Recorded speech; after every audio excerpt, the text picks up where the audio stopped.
믿음, 소망, 사랑 가운데 어느 것이 중요하며 우선순위를 두어야 한다고 생각하십니까? 믿음? 첫 번째 믿음, 사랑, 그 다음에 소망? 이 중에 어떤 것이 먼저 되어야 될 것이라고 생각하고 계시는지 모르겠지만, 저는 이 세 가지에 대해서 어느 것이 중요하냐를 따지기보다 우리 신앙생활 가운데서 가져야 할 세 가지 덕목이라고 생각합니다. 사도 바울은 데살로니가 교회에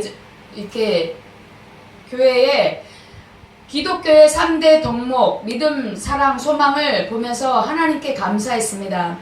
여기서 데살로니가 교회에 대하여 기억하고 기도하고 감사하는 것을 보면서 우리가 한 가지 기억해야 될 것은, 짚고 넘어가야 될 것은 뭐냐면, 데살로니가 교회가 완벽한 교회였다라고 생각해서는 안 됩니다. 왜냐하면 예수님 이후로 어떤 교회도 완전한 교회는 없습니다. 교회마다 부족한 면, 연약한 면이 다 있기 때문입니다. 왜냐하면 교회는 죄된 인간들이 모였기 때문입니다. 교회에 이렇게 죄된 사람들이 모여서 하나님 앞에 회개하고 그래서 죄 없이 함을 받은 거지, 우리가 정말 죄가 없어서 완벽하다라고 생각하시면 안 되는 것입니다. 계시록에 보면 하늘 보좌에 계신 예수님께서 소아시아의 7교회에 대하여 말씀하셨습니다. 이들 교회에는 많은 문제들을 가지고 있었음에도 불구하고 예수님은 이들 교회의 좋은 점을 찾아서 칭찬해 주셨습니다. 책망만 하시는 것이 아니라 좋은 점이 있는 것은 보시고 칭찬하셨던 것을 볼 수가 있습니다. 이렇듯 성도가 가져야 할 덕목 중에 그 첫 번째는 믿음의 역사입니다. 사도 바울도 데살로니가 교회를 생각하며 편지를 보내면서 편지 서두에 그들에게서 보이는 아름다운 덕목에 대하여 감사를 먼저 드렸습니다. 왜 그랬을까요? 교회 성도들은 자기들 스스로 감히 그렇게 하지 않았기 때문입니다. 이제 막 믿음 생활을 시작하는 이들이기 때문에 자신들에게 나타나는 그런 것을 하나님께, 자기네들에게 나타났던 그런 것들을 하나님께 감사하지 못했던 것입니다. 우리에게도 흔히 그럴 수 있습니다.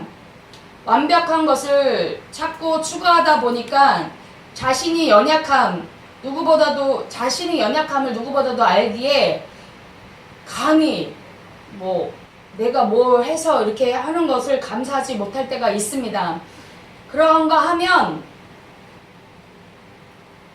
어떤 사람들이 하는 거 보고 칭찬하고 감사하지 못할 때도 있습니다. 우리가 볼 때 그 사람이 하는 거 보고 감사하고 막 칭찬하고 막 이렇게 못할 때도 있습니다. 그러나 하나님은 그렇지 않습니다. 완벽하기 때문에, 하나님께서는 완벽한 분이시기 때문에 하나님께서 다른 그 사람들을 보고 완벽하기 때문에 그를 인정하고 칭찬하는 것이 아니라, 하나님은 우리의 연약하고 또 우리가 죄를 지을 수 있다는 걸 다 알고 계십니다. 그렇기 때문에 하나님은 우리가 무엇을 해서 이런 잘해서가 아니라 우리의 중심을 보시면서 하나님은 그것을 보시고 우리 마음이 하나님에 대해서 어떠한 것을 보시면서 하나님은 우리를 칭찬하시는 것입니다. 우리가 뭐를 잘해서가 아니라 하나님께서 그 마음에 하나님을 사랑하는 마음이 있는가, 그거를 보시면서 칭찬하시는 것입니다. 우리에게 중요한 것은 완벽이 아니라 내 속의 중심이 어떠한가, 하나님을 찾고 구하고 하나님을 의지하려는 그런 믿음이 있는가, 그것이 중요한 것입니다. 그래서 하나님 아버지께서는 잘하고 큰 믿음, 뭐 완벽한 믿음 그런 것을 요구하시는 건 아니라 작은 겨자씨만한 믿음이 있더라도 그것을 칭찬하시는 하나님이신 것입니다. 그 작은 믿음이 있으면 우리 삶 가운데서 주님을 시인하게 되는 것입니다. 그 작은 믿음으로 하나님을 시인하고 하나님은 나에게 이러이러한 것을 행해 주셨어라고 하는 그런 것을 말하는 것입니다. 이것이 바로 믿음의 역사인 것입니다. 이 작은 겨자씨만한 믿음이 있다라면 예수님께서는 말씀하십니다. 이 산을 명하여 저 바다에 던지우라 하여도 그렇게 될 것이라. 그것은 뭐냐면 믿음이 일하는 것입니다. 믿음이 일하도록 그렇게 만든다는 것입니다.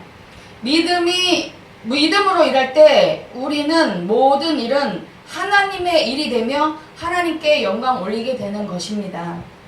데살로니가 교회 성도들은 복음을 받아들이고는 반대와 또 박해 속에서도 우상을 버리고 오직 주만 섬기는 모범을 보였습니다. 믿음의 역사가 이루어졌습니다.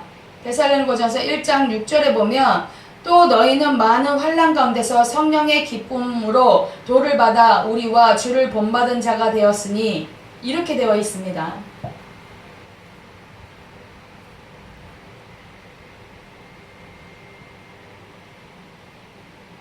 그리고 9절에 보면 저희가 우리에 대하여 스스로 고하기를 우리가 어떻게 너희 가운데 들어간 것과 너희가 어떻게 우상을 버리고 하나님께로 돌아와서 사시고 참되신 하나님을 섬기며 라고 되어 있습니다. 우상을 버리고 오직 참되신 하나님만을 섬기고 있다라고 바울 사도는 얘기하고 있습니다. 이게 믿음에는 반드시 역사가 이루어지는 것입니다. 믿음이 있다라고 하고서 그냥 가만히 있다라면 어떠한 역사도 일어나지 않아요. 내가 믿어 그냥 하고 예를 들어서 하나님께서 어떠한 내가 무슨 일을 계획을 했는데 그 계획 가운데 하나님이 해주실 내가 계획하고 했던 것을 하나님의 일을 계획하고 했던 것을 하나님께서 분명히 그것을 이루어주실 것이라고 믿고 예를 들어서 전도를 나간다. 그러면 하나님께서 그 전도한 그 열매를 맺어주실 거라는 거를 믿기 때문에 우리가 나가서 전도를 하는 거잖아요. 그거는 뭐냐면 믿고 바로 행동을 옮겼을 때 하나님께서는 우리의 그 행동을 보시고 믿음의 행동을 보시고 하나님께서 같이 역사를 해주신다는 거예요. 그 전도의 열매를 맺게 해주신다는 겁니다. 그것이 바로 믿음의 역사예요. 믿음의 역사. 성도가 신앙생활 함에 있어서 반드시 필요한 덕목이 이 믿음의 역사인 것입니다. 두 번째는 사랑의 수고가 있었습니다. 데살로니가 교회 성도들에게는 사랑의 수고가 있었습니다. 여기서 수고라는 말을 생각해 보면 흔히 수고하셨습니다. 어떤 상대들한테 수고했습니다 라고 얘기합니까? 어떤 사람이 수고했다라는 말은 그 사람이 일을 했다라는 거예요. 그래서 그 일을 한 거에 대한 표현으로 수고하셨습니다. 그 일을 한 사람에게 수고하셨습니다 라고 얘기를 하고 있는 것입니다. 그 수고했다라는 것은 그냥 그러니까 뭐 대충 뭐 이렇게 했다는 게 아니라 열심으로 그 일을 완수했다 했을 때 그 사람에게 수고 정말 많이 하셨습니다. 수고하셨습니다 라고 우리가 이렇게 말을 하는 것입니다. 그러기에 그 수고는 사랑이 없으면 수고를 할 수가 없어요. 그 교회에서 교회를 사랑하지 않으면 교회의 모든 일들을 수고를 할 수가 없는 거예요. 그 일을 할 수가 없는 거예요. 예를 들어서 우리가 자녀를 양육할 때 갓난 아이를 이렇게 키울 때 보면 그 아이,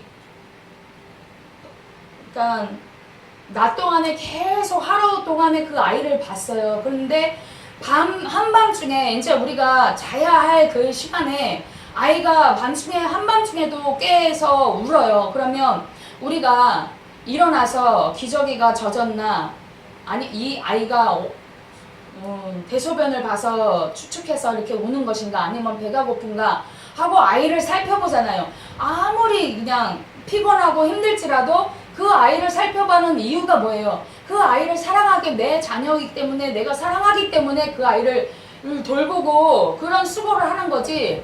사랑이 없고 막 그러면은, 요즘에는 부모들이 정말 그런 사랑이 없기 때문에 자녀를 그냥 놔놓고 책임지지도 않고 그냥 버리는 경우도 굉장히 많아요.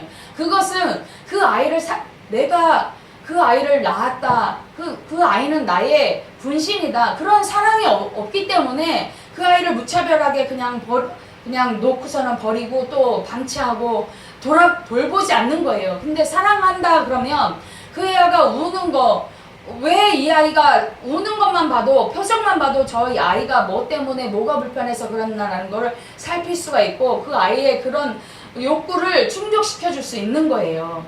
그게 바로 사랑인 것입니다. 그 사랑이 없으면 이런 수고를 할 수가 없는 것입니다. 대부분 부모님들은 자식을 위해서 억지로 수고하는 것이 아니라 사랑하기 때문에 그런 수고를 하는 것입니다. 그리고 또 그런 일이 있을 때 아무리 피곤해도 그것을 짜증내거나 화를 내거나 하지는 않습니다. 때로는 우리가 너무나도 힘들 때는 이렇게 그 아이에게 막 내가 너를 어떻게, 이제 자녀가 장성하는데 말을 듣지 않고 했을 때 내가 너를 어떻게 키웠는데, 내가 너한테 이렇게 했는데 너가 어떻게 그래, 이렇게 하면 아이들은 그것을 듣고 뭐라고 생각하겠어요? 우리 엄마는 또 생색을 내고 있구나, 이렇게 생각하지 않겠어요? 그런데 이 사랑에서 나오는 거면 이러한 생색을 내지 않는다는 거예요. 내가 너를 어떻게 키웠는데 이 말조차 나오지 않는다는 거예요. 그것은, 사랑은 온전히 마음에서부터 우러나와서 그 아이를 위해서 케어하고 보살피는 것입니다. 똑같습니다. 교회도 마찬가지입니다. 우리 성도들이 정말 가져야 할 것은 이 사랑의 수고입니다. 이 사랑의 수고, 이 수고가, 이 사랑이 있을 때 이 수고를 할 수 있고, 교회에 어떤 문제라든가 교회에 어떤 예를 들어서 예배당에 청소하는 것까지도 내가 희생하지 않으면, 내가 땀 흘리고 희생하지 않으면 이 깨끗해지지가 않잖아요. 교회의 모든 이 신앙생활 하는데도 마찬가지인 것입니다. 데살로니가 교회의 성도들은 교회를 이루면서 살아갈 때 사랑의 수고를 아끼지 않았습니다. 구체적으로 뭐 어떤 수고를 했다, 뭐 이렇게 기록되어 있지는 않지만 데살로니가 전서를 쭉 읽어보면 그 모습들을 찾아볼 수가 있습니다.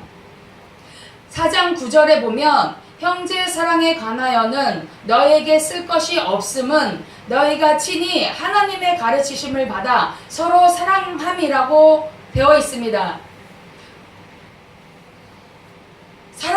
형제의 사랑에 관해서 내가 너희에게 이렇게 굳이 말할 것이 없다. 그것은 뭐냐면, 내가 너희에게 말해서 형제 사랑해 막 이러면서 이렇게 억지로 시킨 것이 아니라, 너희 스스로 친히 하나님의 그 가르치심, 그 하나님의 사랑은 어떠함이라는 것을 알았기 때문에 그것을 누가 시켜서가 아니라 너희가 스스로 자원하는 심령으로 형제를 사랑했다라고 이렇게 기록되어 있는 것입니다. 그 사랑은 억지로 누가 시켜서가 되는 것이 아니라는 것을 말하고 있는 것입니다. 교회의 공동체를 이루고 있는 형제끼리 사랑을, 이 데살로니가 전서의 교회는 그 사랑을 실천하고 있었던 것입니다. 그리스도 안에서 형제 사랑이었습니다. 데살로니가 교회의 형제 사랑은 자기 교회에만 머물지 않았습니다. 4장 10절에 보면 마게도냐 모든 형제들에게도 행했다는 것입니다. 데살로니가 교회 성도들은 자신들의 사랑을 인근 도시의 마게도냐의 형제들에게도 보내어졌던 것입니다. 사랑을 흘러 보냈던 것입니다. 데살로니가 교회의 사랑은 흘러 보내는 그러한 사랑을 했습니다.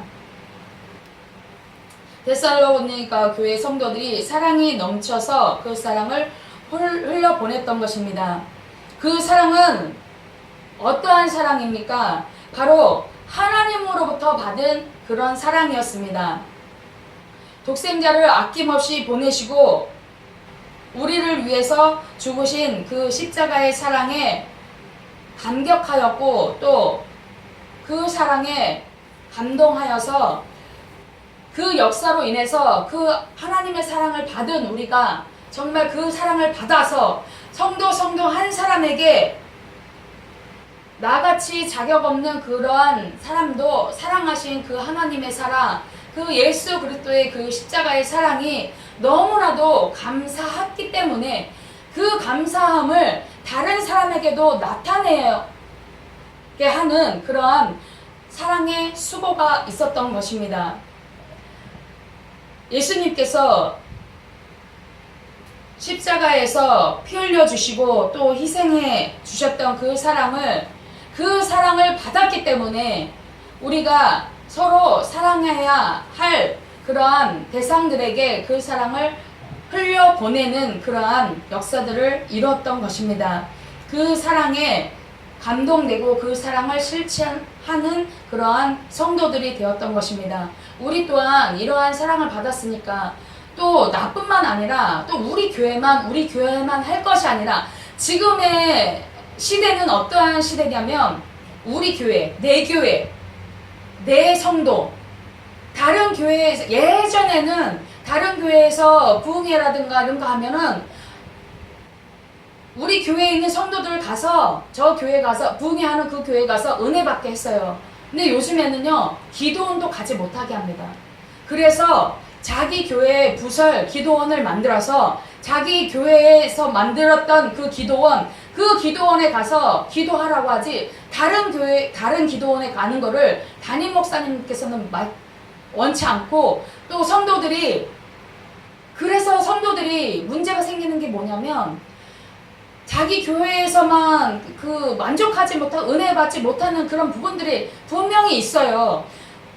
말씀을 듣고 하지만 그게 영혼의 갈급함이 채워지지 않아서 기도원에 가서 부르짖고 기도하고 싶어도 담임 목사님이 맞기 때문에 그걸 가지 못하고 막 영혼이 피폐해지고 정말 너무나도 내가 은혜를 받지 못한다 이렇게 호소하는 분들도 굉장히 많았었던 것을 제가 봅니다. 예전에는 가서 다 은혜 받게 했어요. 네 교회 내 교회 할 것도 없이 그냥 이 교회에서 부흥회하면 담임 목사님들이 그냥 성도들을 데리고 가서 같이 은혜 받고 그 은혜 받고 돌아와서 그 교회에서 다시 은혜 받은 그 감동으로 교회의 일들을 했어요. 예전에는 기도원에 가서 그 은혜를 충만하게 받아서 교회에서 그 사랑의 수고를 할 수 있게끔 그렇게 했었는데 요즘에는 내 교회 내 성도 안 돼. 절대 우리 교회를 벗어나면 안 돼. 이렇게 하거든요. 그거는 그 담임 목사님의 욕심일 수도 있어요. 물론 요즘에 하도 세대가 너무나도 악해서 모르겠어요. 다른 교회에서 우리 교회에 나오는 성도들을 이렇게 제가 여기 이 지역에는 전도하는 교회들이 굉장히 많더라고요. 근데 이제 지나가다 보면 전도를 하는데 어떻게 하냐면 저 예수 믿어요 하는데도 뭐라고 하냐면 주일날 우리 교회 한 번만 나오라고 참기름 주겠다고 참기름 한 명 줄 테니까 우리 교회 나오 저 예수 믿는다니까요 이렇게 얘기했는데 그래도 한 번만 나오시라고 이거는 아니잖아요. 안 믿는 사람한테 정말 복음을 알지 못하고 예수 그리스도를 알지 못하는 사람한테 전도하는 거는 이해를 할 수가 있어요. 근데 예수 믿는다 저 교회를 섬기고 있다라고 얘기하는 사람한테까지도 자기 교회에 주일날 한 번만 나와달라고, 그러면 내가 참기름 한 번 주겠다고 여기 이름 적어달라고. 이거는 아닌 거예요. 다른 교회에 나가고 있는 사람을 억지로, 부흥회 같은 경우는 참석해서 은혜 받을 수 있어요. 그렇지만 주일날 섬기는 교회가 있는 사람은, 저 다니는 교회 있습니다, 섬기는 교회 있습니다, 저 예수 믿습니다라고 했으면 주일날 나오라고, 그러면 한 번만 나오라고 참기름 주겠다 이렇게 얘기하면 안 되는 거예요. 부흥회 같은 경우는 와서 은혜 받고 으쌰으쌰해서 섬기는 교회 가서 열심히 또 봉사하면서 그 담임 목사님과 함께 그 교회를 섬길 수가 있어요. 그렇지만 다른 교회 성도들을 주일날 나오게 하는 거는 본 교회에 가서 섬기시라고 이렇게 얘기를 해야지. 아, 그러시냐고. 그럼 교회 열심히 다니시고 예수 잘 믿으세요. 그러면 우리 천국에서 만나면 좋겠습니다. 이렇게 말하는 거하고, 아이, 그래도 우리 교회 한 번만 나오라. 이거는 주일날, 더군다나 주일날, 아무리 전도도 좋지만 다른 교회에 나가고 있는 사람까지 그렇게 꾀해서 자기 교회로 나오게 하는 거는, 그거는 정말 아니라고 생각합니다. 그래서 예전에는 기도원에서 이렇게 기도하고 정말 충만하게 정말 은혜를 받고 교회에 가서 다시 그 교회에 정말 일원으로서 정말 희생하며 그 교회를, 하나님의 교회를 세워가기 위해서 열심을 냈던 그런 것들을 회상해 볼 때 지금의 시대를 바라보면 참 너무나도 안타까운 그런 것들이 너무나도 많은 것을 볼 수가 있습니다. 그리고 또 사랑은 사랑받을 때의 사랑이 사랑으로 반응으로 나타나는 것입니다. 그래서 나도 모르게 정말 그 사랑이 너무 감사해서 가슴이 뜨거워지고 그 사랑에 감동되어서 정말 누가 시키지 않아도 눈에 보이면 그거 내가 하는 거예요. 그리고 뭔가가 하나님 앞에, 하나님 성전에 뭐가 필요한가, 그거를 정말 그냥 자연적으로 정말 자원하는 담임 목사님이 뭐 이거 하세요 저거 했어요 얘기 안 해도 정말 내 스스로 보고 이건 이렇게 해야 되겠다 하고 스스로 휴지 하나라도 줍게 되고, 지나가면서 의자가 삐뚤어져 있으면 의자도 하나라도 맞추게 되고, 설거지가 있으면 설거지 스스로 그냥 이렇게 하게 되는 거예요. 그리고 하나님 성전에 꽃이 많이 시들었네, 이걸 해야 되겠다라는 감동을 내 스스로 정말 물론 하나님께서 주시는 감동도 있지만 정말 내 자원하는 심령에서 그거를 행할 수 있게 되는 거예요. 근데 하나님의 사랑에 감동이 없거나 식어져 버리면 그것은 오래가지 못합니다. 억지로 하게 되면 정말 이거는 정말 진짜 할 수 없어서 하게 되고, 억지로 하게 되면 그 기쁨 또한 아예 없고 사랑이 변질돼 버릴 수도 있는 것입니다. 그렇게 되면 어떻게 되는 것입니까? 내가 이걸 왜 해야 되지? 저 사람이 하면 안 돼? 왜 꼭 내가 해야 돼? 그리고 또 내가 이렇게 했는데 왜 나는 알아주지 않지? 왜 저 사람만 이뻐하고 나는 안 이뻐하지? 그러면서 원망하고 또 분노합니다. 그렇게 되면 과거에 내가 수고했던 거, 정말 자원하는 심령으로 정말 감사해서 했던 수고가 다 헛수고가 되는 거예요. 그러므로 우리는 주님의 사랑에 아예 젖어서 살게 해달라고 기도해야 되는 것입니다. 이 사랑이 식어지지 않게 해달라고 기도해야 되는 것입니다. 주의 은혜에 날마다 감동되고 성령의 감화 감동 받아서 그 사랑의 수고가 날마다 나의 삶에서, 우리의 신앙에서 있어지길 원합니다. 하나님 도와주세요라고 기도해야 될 것입니다. 마지막으로는 우리 주 예수 그리스도에 대한 소망의 인내인 것입니다. 이 말씀은 믿음과 사랑 뒤에 반드시 따라야 될 것입니다. 왜냐하면 믿음으로 역사하고 사랑에 수고하기 위해서는 소망의 인내가 없으면 안 되기 때문입니다. 우리가 믿음으로 예를 들어서 우리가 믿음으로 계속 모든 것을 믿음으로 행합니다. 그리고 사랑으로 수고를 합니다. 그러면 어떻게 될 것 같습니까? 사람들이 와 박수를 치고 아우 너무 잘했습니다. 막 칭찬하면서 아우 너무 감사해요, 고마워요 하면서 그렇게만 할 것 같습니까? 대개는 그렇지 않습니다. 오히려 뒤에서 수근거리고 오해하고 또 비방하고 비판하고 미움을 받습니다. 이것이 우리가 살고 있는 인간 세상의 모습인 것입니다. 사실 우리가 믿음으로 살고 사랑의 수고를 하면 주변 사람들이 잘한다고 또 알아주고 칭찬해주면 참아야 할 것이 없죠. 그러나 우리가 믿음으로 일하고 사랑의 수고를 하는데 비판을 따라옵니다. 욕하는 사람도 있습니다. 또 원망하는 사람이 생깁니다. 그러므로 그렇기 때문에 우리가 필요한 것이 주님을 바라보고 참아야 하는 것입니다. 예수님께서는 그를 아무 죄가 없어요. 정말 사랑으로 아픈 사람 병든 자를 치료해주고 하나님이 어떠한 분이시라는 것을 소개를 하고 천국에는 이러이러한 것이야. 우리 하나님은 이런 분이야. 그리고 이 땅에 죄인들이 많은 이 땅에 내가 그 죄인들을 구원하러 왔어.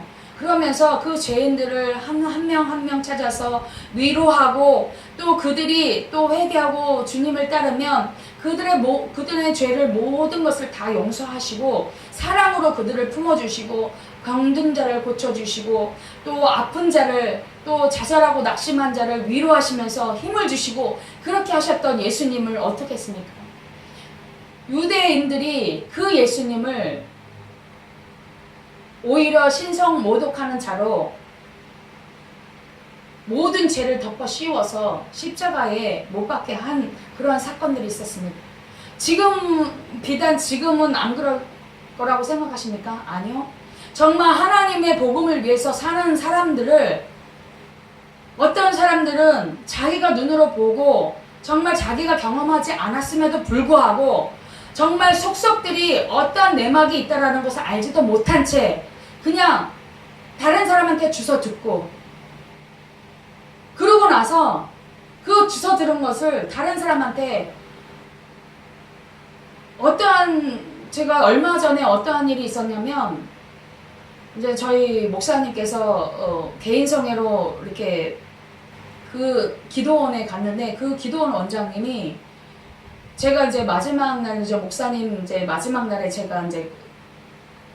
저도 이제 목사님 마지막 설교를 듣고 또 그 원장님하고 이제 또 교제도 하려고 이제 저도 내려갔는데 그 원장님이 너무나 속상해하고 마음이 상했던 것을 말을 하는데 그것이 뭐냐면 우리 목사님에 대해서 어떤 목사님이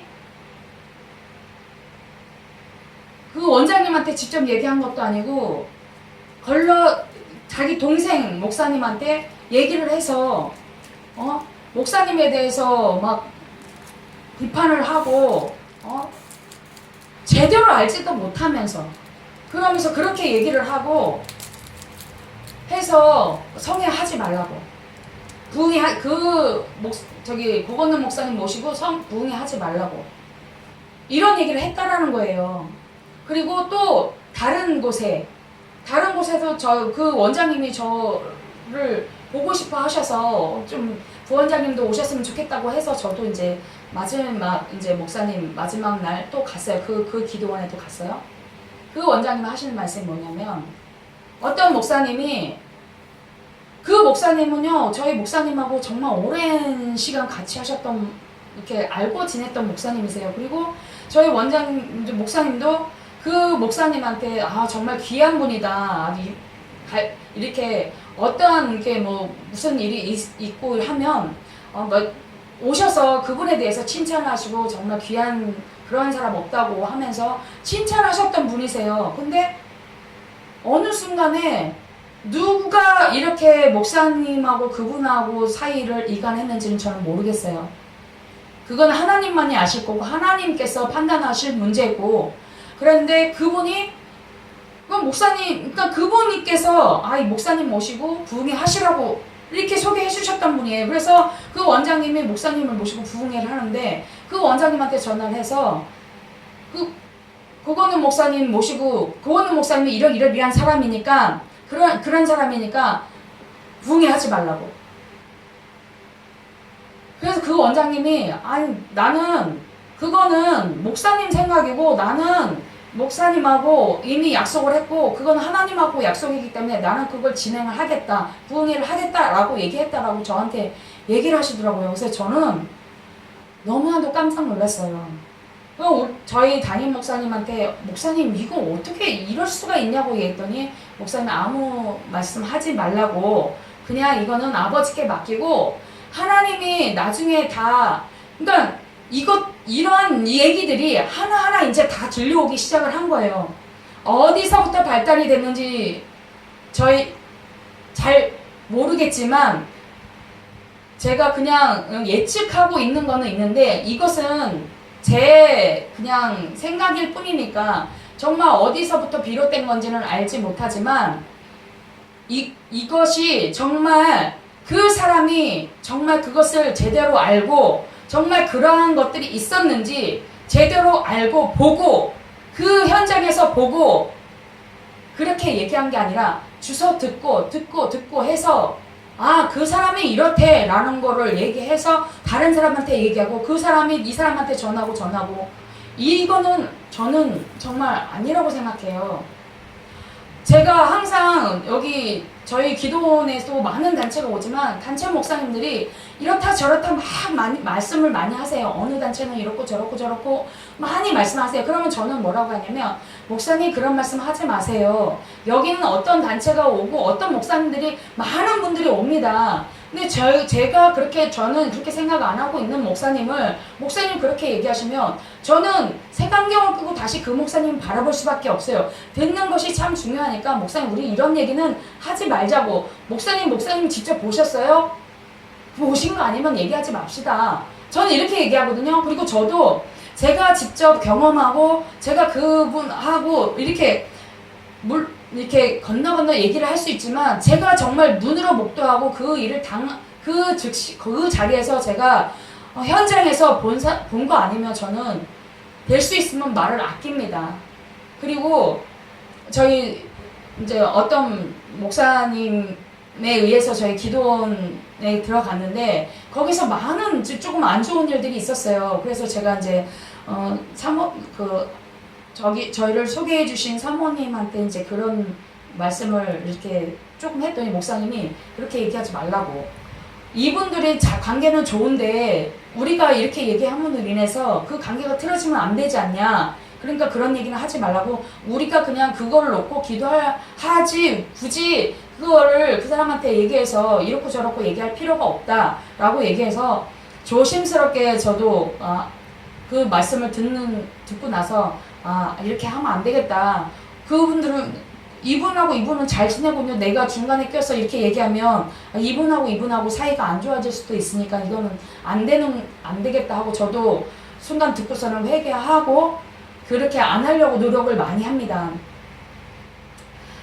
이 사랑이 하나님이 주신 그 사랑이 식어지고 하면 또한 그 사랑을 나눴던 서로 간의 사랑을 나눴던 그 부분들이 식어지면 때로는 그 사랑을 같이 나눴던 그 자리에서 떠나게 되는 그런 경우가 있습니다. 그리고 대부분의 사람들이 제가 많은 부분들을 경험했지만 이 떠나는 사람들은 결코 어디 가서 좋은 소리 안 해요. 내가 거기서 나오게 된 거, 그 교회에서 내가 떠나게 된 거, 처음으로 가는 그 화살이 담임 목사님에게로 갑니다. 그리고 그 교회의 성도들은 사랑이 없어. 그 교회의 성도들은 이래. 나쁜 점. 그러니까 좋게 얘기하는 부분들 저는 들어본 적이 별로 없어요. 정말 그냥 정말 다 이렇게 좋게 하고 마무리 짓고 이렇게 나간 사람들을 보면 그분들은 정말 어디 가서든지 아 그분은 그랬습니다. 그 교회는 그렇습니다라고 칭찬을 하지만 정말 진짜 어떻게 해서 안 좋게 이렇게 나가게 되는 사람들은 결코 좋은 소리를 하지 않더라고요. 그러니까 없는 것도 막 이렇게 막 부풀려서 얘기를 해서 다른 사람하고도 관계를 끊어놓고 이거는 하나님의 그 사랑의 속성에 속하지 않은 것이라고 저는 생각합니다. 그래서 저도 너무나도 조심스럽고 다른 사람에게 그분은 왜 요즘에 안 와? 이렇게 얘기하면 뭐라고 얘기를 할 수가 없어요. 그렇게 굳이 이렇게 그냥 안 물어봤으면 좋겠어요. 그냥 그분은 왜 안 오는지 그냥 안 오나 보다 그냥 그렇게 생각하고 물어보지 않았으면 좋겠습니다. 물어보면 뭐라고 어떻게 얘기하겠어요. 그래서 저는 그냥 개인 사정이 있어서 이렇게 저희하고 근데 뭐 어디는 가던데 어디는 보던데 유튜브 보니까 어디는 있던데 뭐 이렇게 그런 얘기 그냥 이런저런 얘기 그냥 안 하셨으면 좋겠고 그냥 혼자만 그냥 얘기하시고 그냥 안 물어봤으면 좋겠다라는 생각이 들어요. 그리고 그렇게 되면 또 이렇게 그러니까 어떤 한 분한테 이제 뭐 이런 얘기가 있어서 이렇게 됐습니다. 그냥 좀 속 상하기도 하고 조금 그렇습니다라고 얘기를 했는데 그렇게 말을 하고 나서 제 마음에 딱 온 게 하나님이 분명히 이렇게 하지 말라고 했는데 담임 목사님도 그런 얘기에 대해서 다른 사람한테 이렇게 얘기하지 마라 라고 얘기했는데 내가 한순간 그런 거 그러니까 아버지 제가 뭐라고 기도를 하냐 물어봤기 때문에 제가 얘기했어요 하고 변명하고 있는 거예요. 변명이 아니라 아버지 제가 잘못했습니다. 그냥 이 부분을 그냥 안 물어보셨으면 좋겠습니다 라고 이렇게 하고 했으면 더 이상 뭐 이러고 저러고 얘기할 부분이 아닌데 그런 부분까지도 이렇게 어쨌든 간에 제 입에서 그런 게 나갔잖아요. 그러면서 하나님 앞에 기도하고 변명을 하고 있는 내 자신을 바라보면서 아버지 하나님께서 하시는 말씀이 너 그것 때문에 속상하냐? 나는 너가 이렇게 하는 게 나는 속상하다. 이렇게 얘기하면서 항상 기뻐하라는 뜻이 뭔지 알아? 이런 상황에서도 그것에 속상하거나 그런 것 때문에 네가 속상해서 그것을 입으로 얘기하고 그런 걸 나는 바라지 않는 게 항상 기뻐하라는 게 뭐냐면 그럼에도 불구하고 나를 바라보면서 그것을 견디면서 소망의 인내 나를 바라보고 인내하라. 결국에는 그거였었어요. 그래서 우리가 정말 상대방에게 진실되게 믿음으로 사랑으로 행했는데 우리가 비판받고 욕먹음 받고 욕을 먹는 거잖아요. 그냥 애매하게 정말 그것이 실제가 아닌데도 불구하고 이것이 와전되어서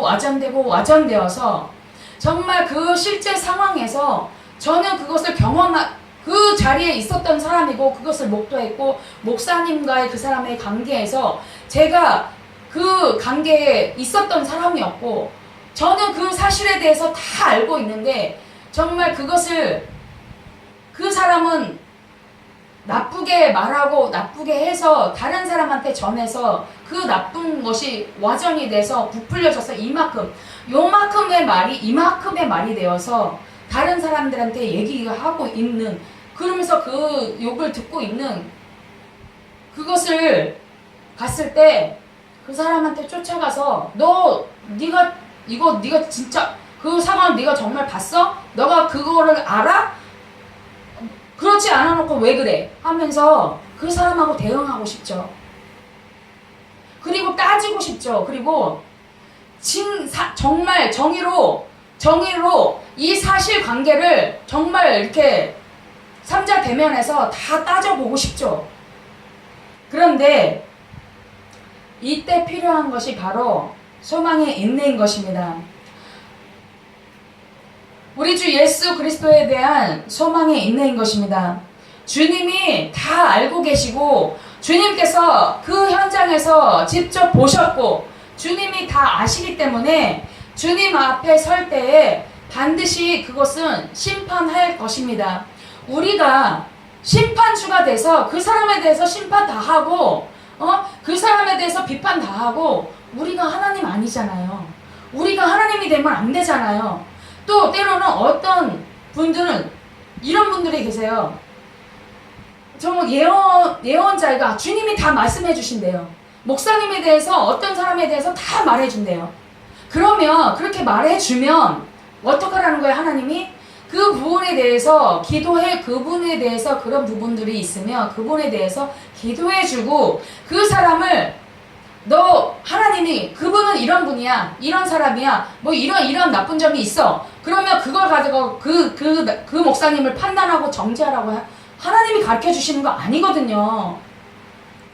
근데 어떤 사람들은 그것을 하나님이 가르쳐 주셨어. 그래서 너 그러면 안 돼. 라고 자기가 하나님이 돼서 그 사람을 비판하고 정죄를 합니다. 그거는 때로는 하나님께서 이렇게 그 목사님이 알지 못하는 부분에 대해서 이렇게 해갖고 권면해서 그 사람이 잘 갈 수 있도록 정말 믿음 생활을 정말 잘 할 수 있도록 또 목사님임에도 불구하고 그것을 잘 알지 못할 때가 있어요. 그러면 이런 부분은 이렇게 했으면 좋겠다라고 얘기할 때 권면을 할 수도 있는 거예요. 그렇지만 정죄해서는 안 된다는 거예요. 하나님이 가르쳐 주셨다. 하나님이 다 보여주셨다. 알려주셨다.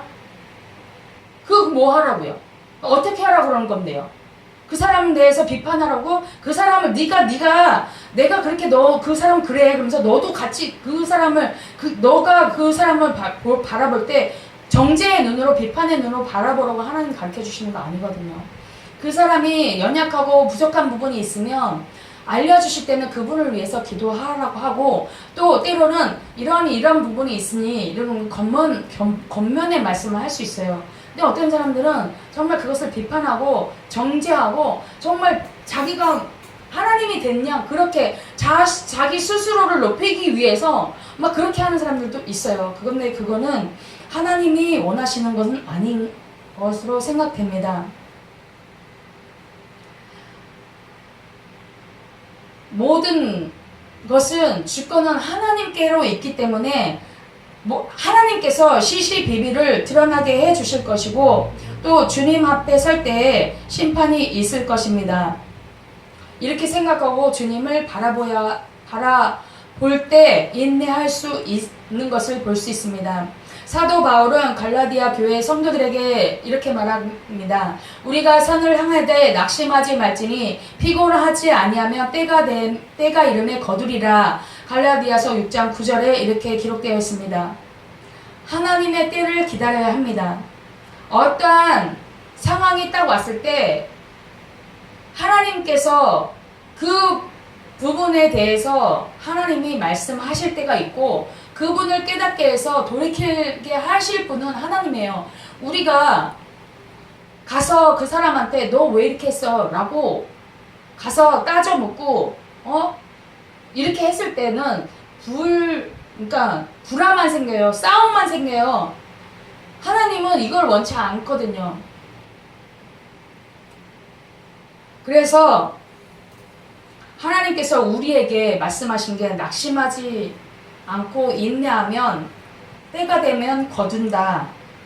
선을 행하는데 낙심하지 마라. 선을 행할 때는 반드시 주위에서 비판도 있을 것이고 욕먹음도 있을 것이고 어떠한 경우 환난과 비판과 뭐 이런 것도 다 핍박이 있을 거야. 그렇지만 그 선을 행할 때 낙심하지 마. 때가 되면 거둘 거야. 그 거두는 게 뭡니까? 주님이 우리 눈에서 눈물을 씻기시고 우리에게 면류관 씌워주시고 상으로 갚아주실 그날을 기다리라는 것입니다. 교회를 섬기면서 참 가슴 아픈 일들을 더러더러 보게 됩니다. 그럴 때 정말 당장 가서 진짜 막 이렇게 하고 싶지만 주님을 위해서 참고 견디는 것입니다. 그렇게 참고 견디는 자는 복이 있다라고 얘기하셨어요. 그리고 원수를 위해서 네가 갚으려고 하지 말고 나에게 맡겨. 우리가 하면 정말 그냥 요 세 발의 피 정도? 뭐 가슴이 조금 시원한 정도? 그렇지만 그렇게 가서 따져 묻고 한들 마음이 편해요? 안 편하더라고요. 오히려 그 사람하고 이렇게 더 처지게 되고 그러면 더 안 편하고 하나님 앞에 더 그냥 이 마음도 안 편하고 해서 하나님 앞에 또 범죄하는 게 되고 그래서 안 편하고 오히려 하나님 앞에 맡기는 것이 뱃속 편하다. 그러니까 제가 이걸 정말 엄청나게 싸웠어요. 제 안에서 이 두 마음이 엄청나게 싸웠어요. 목사님께서는 그러지 마라. 뭐 자꾸 생각하고 그거를 자꾸 그렇게 하냐. 마음만 상하지. 하나님 앞에 맡겨두고 기도만 해라. 이렇게 몇 번을 얘기하지만 저는 막 이게 방망이 치고 막 그냥 괘씸하고 막 분하고 막 이럴 때 막 이해도 안 가고 뭐지 도대체 이게 뭐지? 내가 우리가 뭐해 막 이게 진짜 이해가 안 가고 막 이럴 제 마음에서 진짜 막 성령의 법과 내 육체의 법이 막 사도 바울처럼 막 싸웠어요. 근데 내린 결론은 뭐냐? 하나님의 말씀이 제 안으로 쏙 들어와서 그래 이해 안 되지만 그래 하나님이 갚아주실 그때를 기다리자. 그리고 그분들을 위해서 우린 기도하자. 목사님의 말씀처럼 하나님의 말씀이 목사님 안에 계셔서 그것으로 육신의 모든 것을 제거하시고 그 성령의 그 인도함을 받으시는 목사님처럼 저도 목사님께 배웠고 말씀이 또 내 안에 쏙 들어왔기 때문에 그것을 이기고 당장에 어떻게 하고 싶지만 참고 인내하는 그러한 경우를 여러분도 많을 거예요. 뭐 신앙생활 하다 보면 정말 억울한 소리, 정말 나는 하지도 않았는데 갑자기 돌아다니는 소문은 근데 분명한 것은 그렇게 말한 것은 반드시 그 당사자한테 들어간다는 거예요. 그렇게 얘기한 게 안 돌 거라고 생각하시지 마세요. 분명히 그 당사자한테는 돌아가거든요. 그러면 나중에 진짜 창피한 일을 당할 수도 있어요. 부끄러운 일이잖아요. 많은 사람들 앞에 너 왜 이렇게 했어? 라고 만약에 그렇게 한다고 하지만 너 정말 그 일을 네가 봤어? 라고 이렇게 많은 사람들한테 하면 얼마나 얼굴 낯뜨거운 일이겠어요. 그냥 누구한테 들었다 그러면 들은 얘기 가지고 본 것처럼 그렇게 얘기하면 안 되지 않냐. 그렇게 말 나왔을 때 얼마나 부끄럽겠냐고요. 그냥 우리 그냥 다른 거 다 필요 없고 그냥 하나님 말씀대로 그냥 살자고요. 그냥 어떤 사람들은 그런 이렇게 시험든 사람들은 핑계거리를 찾아서 제일 처음에 담임 목사님 설교가 마음에 안 든다. 아무튼 그러면서 이제 교회를 떠날 생각을 하고 단체를 떠날 생각을 하고 단체장이 이래서 저래서 이렇게 떠날 생각을 하고 어느 핑계거리를 찾는 거예요. 그러나 소망이 있는 자는 인내하게 되는 것입니다. 어떠한 핍박과 환난이 온다 할지라도 그것을 견딜 수 있는 것입니다.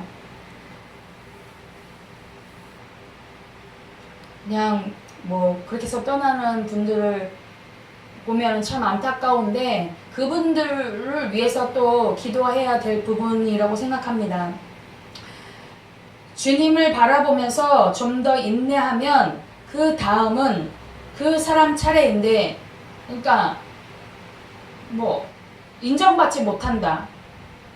그래서 떠나는 사람도 많아요. 근데 소망 가운데 인내하고 있다 보면 언젠가는 하나님께서 그분을 정말 다른 사람들 위에 높이 세워주실 때가 있어요. 그래서 다른 사람들이 우러러 볼 수 있는 그 자리로 하나님께서는 세워주실 그 때를 기다리는 것이 맞는 것 같습니다. 하나님께서 그러한 기회를 주실 것입니다. 충성, 그것은 뭐냐면 마음이 변하지 않고 하나님을 바라보며 기다리는 것입니다. 이것이 충성인 것입니다. 주님께 대한 소망이 없이는 충성할 수 없습니다. 그 흔들림 없는 충성하는 것은 주님에 대한 소망이 있기 때문에 나오는 것입니다. 그런가 하면 다른 사람에 대한 관용 부분도 소망의 인내가 있어야 합니다. 빌립보서 4장 5절에 너희 관용을 모든 사람에게 알게 하라 주께서 가까우시느니라고 했습니다. 어떻게 모든 사람을 관용할 수 있겠습니까? 그것은 내게 잘해주고 나한테만 잘하는 사람, 나한테 유익을 주는 사람에게 뿐만 아니라 나에게 상처를 주고 고통을 주고 또 어떠한 막 핍박을 하고 그렇게 하는 사람까지도 용서해주고 품어주라는 말입니다.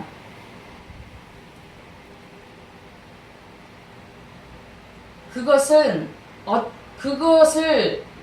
아까도 제가 말씀드렸듯이 그러한 사람들 모든 나에게 상처를 주고 뭐 이렇게 시시비비를 가리고 싶고 막 정당화 시켜서 이것이 내가 이렇게 했는데 하면서 정의를 드러내고 싶겠죠. 그러나 그럴 때도